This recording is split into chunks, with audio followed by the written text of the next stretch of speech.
Please give it up for her. She's my very good friend, very funny comic. Give her lots of love, everybody.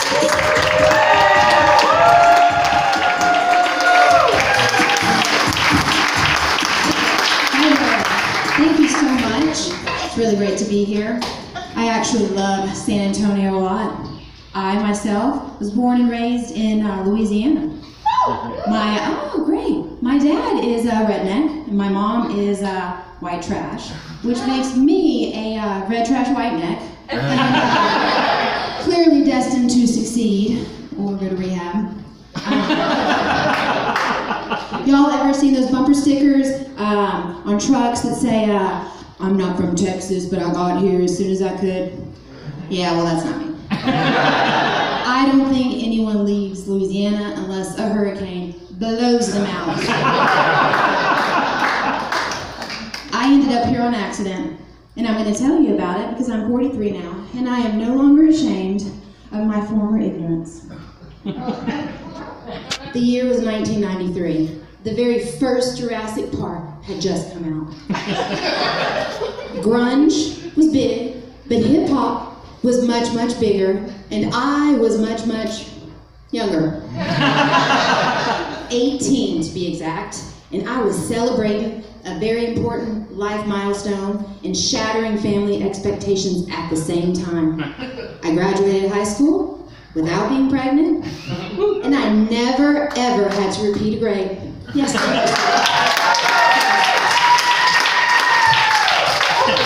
yay me. While I was working my fancy temp job, $5 an hour, I was so excited.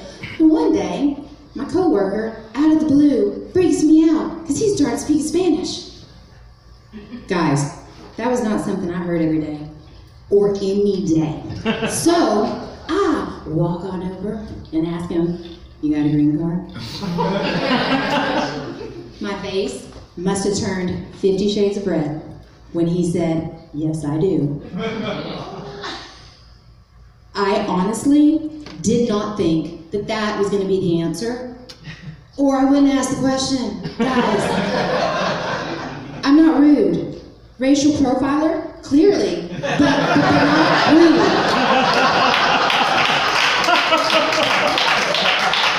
You gotta remember, it was summertime. I had a pretty good tan, so I just thought he had a better one. So, 4 months later, we were married.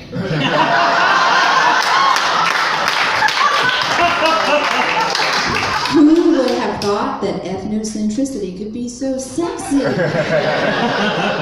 Nowadays, you get reported to HR, lose your job, and your man. I was the only person in my family to actually marry a foreigner. I became the black sheep, which I thought was completely inappropriate. He was Mexican. I thought brown sheep sounded better.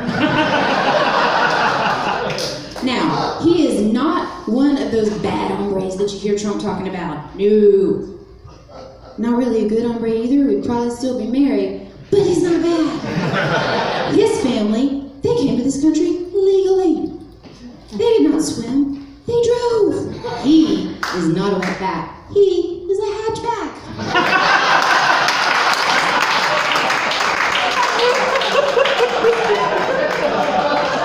The joke is actually on me because one day he comes home from work and asks me if I want to move to Texas. I incorrectly assumed that Texas could not be that much different because it's our next door neighbor. Well, after that, I learned how to properly interrogate a man. Because we ended up in the beautiful border town of Laredo, Texas.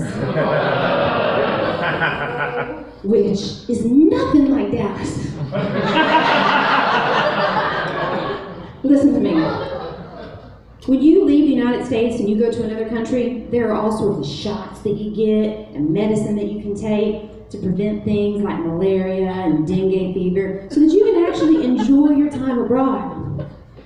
I spent my entire sheltered childhood without the cultural influences of J-Lo and Dora the Explorer. So I immediately went into culture shock, guys.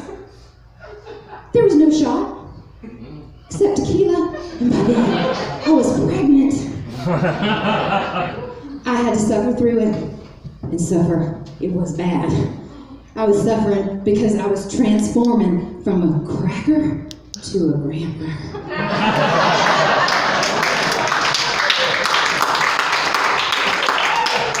He and I, we were married for 16 years. I do not speak very much Spanish. The reason is because he speaks perfect English, and he was more interested in correcting my less than perfect English. Well, I am so sorry. I ain't ever calling that thing a shopping cart. It is a buggy. Thank you. There is a sign in the Piggly Wiggly. It says so. Return buggies here. We have 4 kids. That's right. I like to think of myself as Mexican by injection.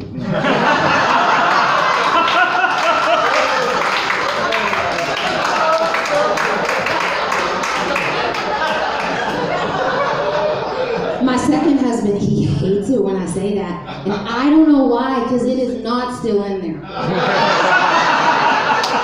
I think that he takes the phrase, once you go brown, it sticks around. Thank you guys so much.